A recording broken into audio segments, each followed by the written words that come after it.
नमस्कार, मी त्र्यंबक कापडे आणि आपण पाहतात त्र्यंबक कापडे डिजिटल. आज दिल्लीच्या जंतर मंतरवर देशातील 81 लाख पेन्शनधारकांच्या भवितव्याचा प्रश्न उभा आहे. तो मेकअप होता है या आवाज जो है होता है या उन्हें होनारत होती है तो भी तूफान होता है। इसमें सभी ने अपनी कई लोगों ने जान भी गंवाई है। परिश्रम राहुल जी को किया है, ऐसे सब कर्मचारी को मेरा एक सुझाव है। राहुल जी ने बहुत बढ़िया बात बताई है। आज का ये धरना आपने देखा होगा, हजारों की संख्या में जो लोग आए हैं, तो देश भर से आए हैं। ज्या वयात या लोकांनी नातवंडांसोबत खेळायला हवं, त्या वयात हजारो ज्येष्ठ नागरिक रस्त्यावर उतरले आहेत. हातात मागण्यांचे फलक आहेत, डोळ्यात संताप आहे आणि मनात एकच प्रश्न आहे, आम्ही देशासाठी आयुष्य दिलं, आता आमचं म्हातारपण सरकारच्या जबाबदारीत येत नाही का? मित्रांनो, ही साधी पेन्शनची मागणी नाही, ही लढाई आहे जगण्याच्या अधिकाराची. आणि आता या ज्येष्ठांचा संयम संपत चालला आहे.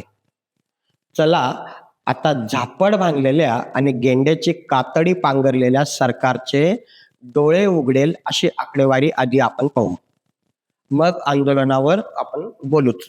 1995 मध्ये EPS 95 योजना सुरू झाली.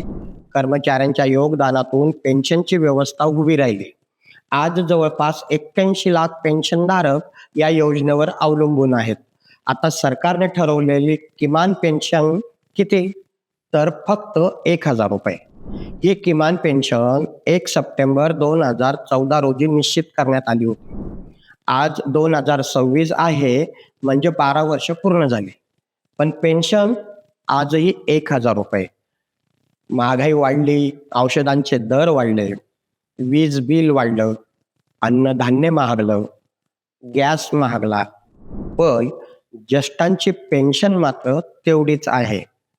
आज अनेक पेन्शनधारकांना सरासरी 1100 ते 1200 रुपये मिळतात. आता विचार करा, एका वृद्ध दाम्पत्याने 1200 रुपयात महिना कसा काढायचा?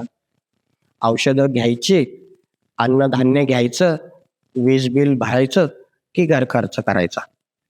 निष्क्रिय सरकारने कधी या प्रश्नाचा विचार तरी केला आहे का? आता दुसरा प्रश्न, पेन्शन वाढ का करत नाही? सरकार आणि EPFO कडून उत्तर येतं, निधी नाही, EPFO तोट्यात जाईल.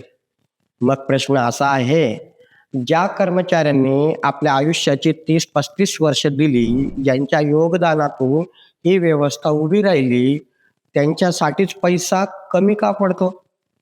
निवृत्त कर्मचाऱ्यांच्या राष्ट्रीय संघर्ष समितीचे राष्ट्रीय अध्यक्ष कमांडंट अशोक राऊत यांनी EPFOच्या निधीबाबत वारंवार प्रश्न उपस्थित केले. त्यांनी आकडेवारीही मांडली, तरीही हे निष्क्रिय सरकार बोलायला तयार नाही. आता सरकारला या प्रश्नांचं स्पष्टपणे उत्तर द्यावंच लागणार आहे. पैसा नेमका कुठे जातोय? आणि इथेच सगळ्यात मोठा विरोधाभास आपल्याला दिसतो.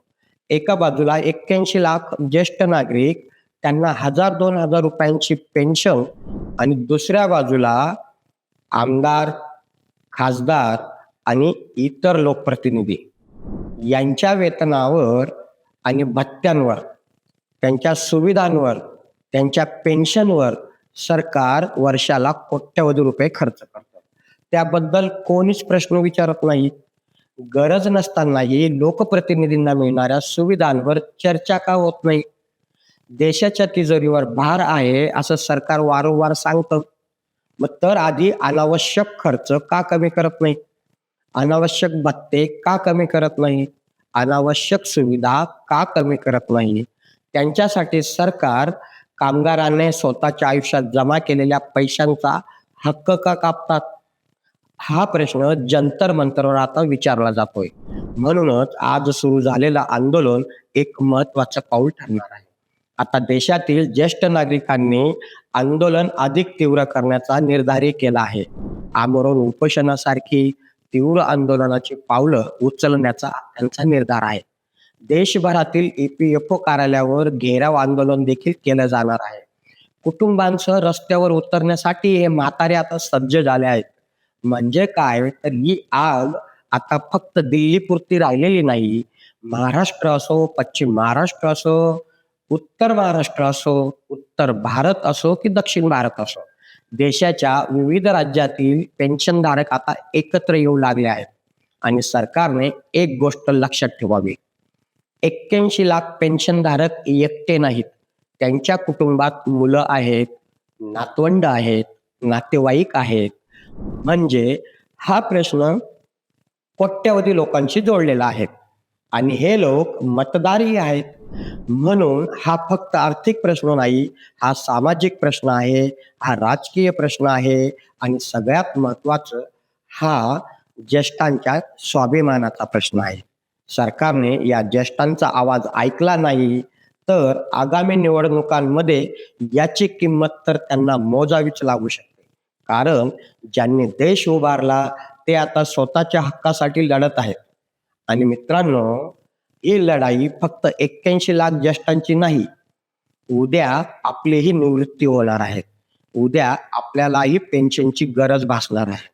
आज आपण त्यांच्या पाठीशी उभे राहिलो नाही तर उद्या आपल्या पाठीशी कोण उभं राहणार? देश आणि राज्यातील विरोधी पक्षांनी जसा जनजीला पाठिंबा दिला तसं तुम्ही या ज्येष्ठ नागरिकांना का पाठिंबा देत नाही? आज तुम्ही त्यांच्या पाठीशी उभे राहिले तर पुढील निवडणुकीत ते तुमच्या सोबत राहू शकतात. 81 लाख पेन्शनधारक आणि त्यांचं कुटुंब हा मतदार आकडा लहान नाही, हे लक्षात ठेवा. आता माझा सरकारला एक प्रश्न आहे. देशासाठी आयुष्य दिलेल्या या ज्येष्ठांना किमान सन्मानाने जगता येईल इतकी पेन्शन देणंही सरकारला का शक्य नाही? आमची मागणी स्पष्ट आहे. किमान 7,500 रुपये पेन्शन द्या, महागाईनुसार पेन्शन वाढवा आणि या ज्येष्ठांना सन्मानाने जगण्याचा या देशात अधिकार द्या. तुम्हाला काय वाटतं? आमदार खासदारांच्या पेन्शन आणि सुविधांवर सरकारने पुनर्विचार करावा का? की EPS 95 पेन्शनधारकांना किमान 7,500 पेन्शन दिली पाहिजे का? कमेंट बॉक्समध्ये तुमचं मत नक्की सांगा आणि हा व्हिडिओ जास्तीत जास्त शेअर करा. कारण हा फक्त ज्येष्ठांचा आवाज नाही, हा 81 लाख ज्येष्ठांचा आवाज आहे आणि हा आवाज दिल्लीपर्यंत पोहोचलाच पाहिजे. लढेंगे जीतेंगे. पुन्हा भेटूया पुढील अपडेट माहितीसह. तोपर्यंत नमस्कार. जय हिंद, जय महाराष्ट्र.